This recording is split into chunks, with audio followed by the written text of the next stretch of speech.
Rumus terbaru dari Microsoft Excel selanjutnya atau yang ketiga itu hampir sama dengan rumus di video sebelumnya, yaitu fungsi dasarnya untuk mengurutkan data. Tetapi di sini ada sedikit perbedaan. Yang mana perbedaannya itu pastinya lebih canggih dong dari rumus yang sebelumnya.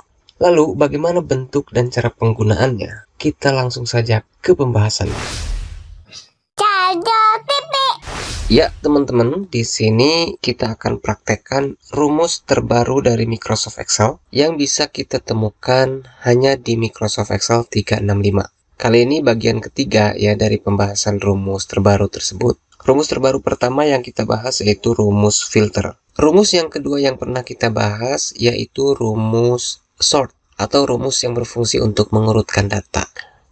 Oke, langsung saja deh kita ke pembahasan rumus terbaru dari Microsoft Excel bagian ketiga, yaitu rumus ini. Rumusnya disebut rumus sort by. Ejaannya yaitu SORTBY. Di dalamnya dimulai dari array, kemudian by array ke 1, lalu sort order ke 1, dan by array seterusnya, serta sort order seterusnya. Nah, seperti itu bentuknya. Lalu bagaimana cara menggunakannya? Serta apa sih perbedaannya dengan rumus yang kemarin yaitu rumus sort? Oke, langsung saja kita tes.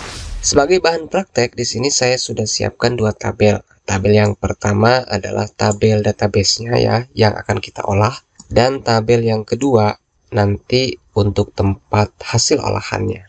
Nah, di sini tabelnya yaitu tabel daftar usia penduduk. Terdiri dari dua kolom. Ada kolom nama dan kolom usia. Nah, dan di tabel yang kedua ini kita akan tuliskan rumus baru tersebut, yaitu rumus sort by. Kita awali dengan penggunaan yang paling sederhana dulu. Seperti biasa, untuk memulai menulis rumus atau fungsi Microsoft Excel, kita awali dengan sama dengan, kemudian kita tuliskan rumusnya, yaitu sort by.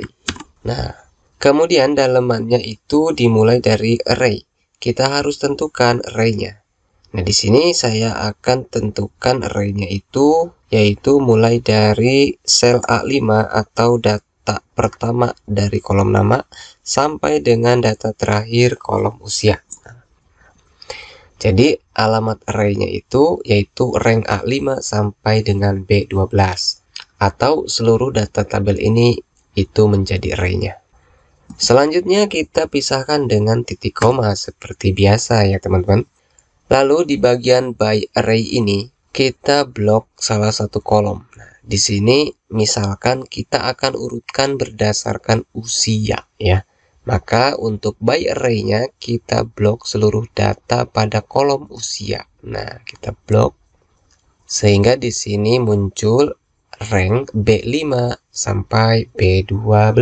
Nah, seperti itu. Nah, secara sederhana sampai di sini pun bisa kita langsung akhiri dengan tutup kurung. Nah, di sini kita contohkan bentuk yang sederhananya dulu ya. Nah, maka kita langsung akhiri dengan tutup kurung, kemudian kita tekan tombol enter pada keyboard. Nah, yang ajaibnya itu di Microsoft Excel 365 teman-teman, jadi kita cukup menuliskan rumusnya itu di sel pertama saja. Untuk sel yang lain itu jadi secara otomatis loh teman-teman. Tetapi ini tidak berlaku untuk semua rumus ya, hanya rumus-rumus tertentu saja, terutama pada rumus-rumus yang terbaru yang hanya ada pada Microsoft Excel 365. Nah, canggihnya lagi teman-teman, untuk sel yang lainnya ini tidak bisa dihapus. Nah, kita paksa hapus pun dengan menekan tombol delete pada keyboard itu tidak bisa dihapus, jadi aman. Kecuali kita delete di sininya nih, di bagian sel yang menjadi tempat penulisan rumusnya. Ketika kita delete, baru dia terhapus semua. Nah, jadi itulah teman-teman cara menggunakan rumus sort by dalam bentuk sederhananya. Nah, terus selain itu apalagi dong? Kalau begitu ya sama saja dengan rumus sort yang kemarin kan? Nah, sabar teman-teman. Tidak mungkin dong Microsoft Excel membuat rumus sort lalu membuat lagi rumus sort by apabila kedua rumus ini tidak memiliki perbedaan gitu. Oke, kita akan lihat kelebihan rumus sort by dibandingkan dengan rumus sort doang gitu kan. Mari kita ke lembar kerja kedua. Nah, sebagai bahan di sini ada dua tabel seperti biasa. Tabel pertama adalah tabel database-nya yang akan kita olah. Dan di tabel kedua ini merupakan tempat hasil olahannya. Di sini saya sudah siapkan instruksinya. Data diurutkan berdasarkan kota sesuai abjad. Dengan urutan usia mulai dari yang paling tua untuk setiap kota. Jadi tugas kita di sini yaitu mengurutkan datanya, seluruh datanya itu berdasarkan kota sesuai abjad. Yang mana pada tabel pertama ini kan masih berantakan tuh ya. Ada kota Pandeglang di paling atas, kemudian Bandung, kemudian ada Pandeglang lagi, Bandung lagi, seperti itu. Jadi masih berantakan. Nah, tugas kita ini mengurutkan berdasarkan abjad gitu ya. Lalu tidak berhenti sampai di situ tugasnya. Ada tambahan lagi. Dengan urutan usia mulai dari yang paling tua untuk setiap kota. Jadi setiap kotanya ini diurutkan usianya gitu kan. Setiap kotanya itu dimulai dari yang usianya paling tua. Beda kota usianya balik lagi ke yang paling tua. Kurang lebih seperti itu. Nah, agar lebih jelas langsung saja kita praktekkan. Seperti biasa kita hanya tuliskan rumus atau fungsinya di sini. Sama dengan kemudian sort by kurung buka, kemudian kita tentukan array-nya, kita blok saja seluruh data tabelnya, lalu kita pisahkan dengan tanda titik koma. Kemudian untuk by array kesatunya, kita gunakan data pada kolom kota. Jadi untuk memenuhi tugas yang pertama yaitu mengurutkan datanya berdasarkan kota sesuai abjad. Maka untuk by array-nya teman-teman kita gunakan kolom yang pertama, kita blok. Kemudian kita titik koma lagi. Lalu kita pilih bagian sort order-nya ini ascending saja, yaitu mengurutkan datanya mulai dari abjad A sampai Z. Nah, jadi kita pilih yang pertama. Boleh kita klik di sini atau kita langsung tulis angka 1. Nah, jadi sampai di sini nih yang diurutkan itu baru kolom kota gitu kan. Nah, selain kolom kota yang diurutkan, di sini tugasnya kita juga harus mengurutkan datanya itu dengan urutan usia mulai dari yang paling tua untuk setiap kotanya. Jadi setiap kota itu nanti usianya diurutkan mulai dari yang tua ke yang muda, kemudian beda kota lagi, yang tua lagi, yang muda lagi. Nah, untuk memenuhi tugas atau kebutuhan seperti itu, kita butuh by array selanjutnya, yaitu by array kedua. Nah, kita tentukan by array keduanya yaitu kolom usia. Kita blok seluruh data pada kolom usia, kemudian titik koma, lalu kita tentukan sort ordernya.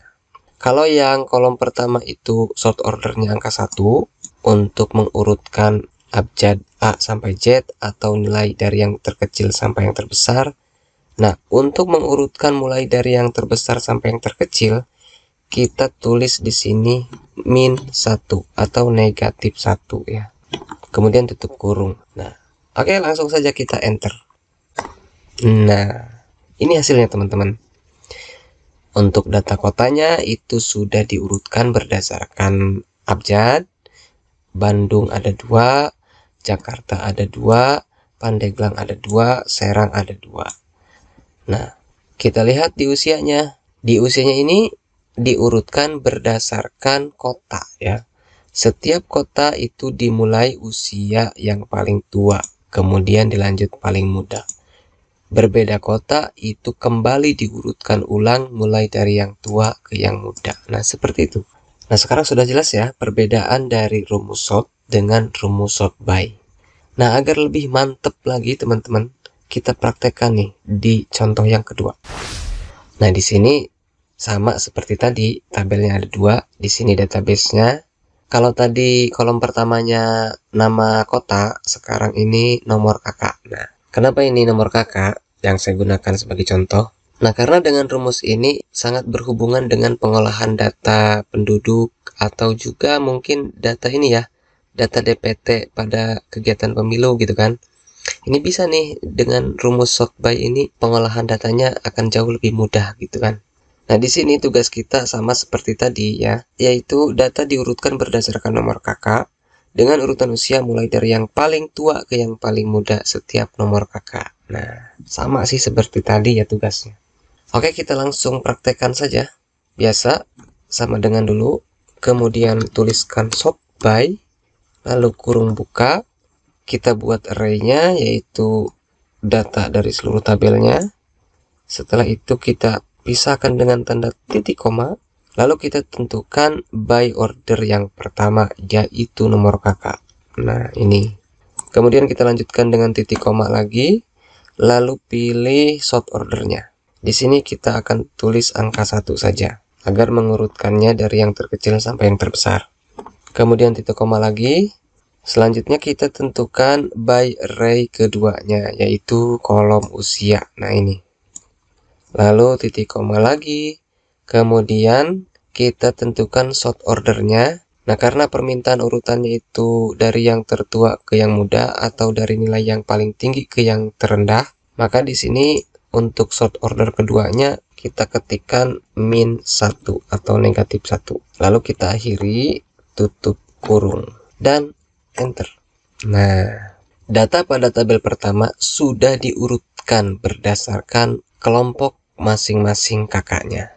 Nah, ini sangat membantu kan dalam mengolah daftar pemilih dalam kegiatan pemilu-pemilu, begitu kan? Nah, selain dikelompokkan berdasarkan nomor kakak, mulai dari hitungan angka yang terendah sampai ke yang tertinggi, datanya juga dikelompokkan berdasarkan urutan usia, mulai dari yang tertua sampai ke yang muda, untuk masing-masing kelompok kakaknya. Tuh lihat, setiap kelompok kakak itu dimulai dari usia yang tertua, kemudian yang termuda. Beda kakak lagi, kembali lagi dari yang tertua sampai yang termuda. Nah, seperti itu. Nah, bagaimana? Sudah tahu perbedaannya dan kelebihannya? Saya yakin teman-teman juga pasti tahu. Nah, itulah teman-teman rumus terbaru dari Microsoft Excel, bagian ketiga. Nah, mudah-mudahan ini bisa bermanfaat ya, minimal bisa mendorong teman-teman untuk lebih mendalami Microsoft Excel lagi. Terima kasih telah menyimak videonya sampai selesai. Kita akan lanjut di pembahasan Microsoft Excel yang lainnya. See you!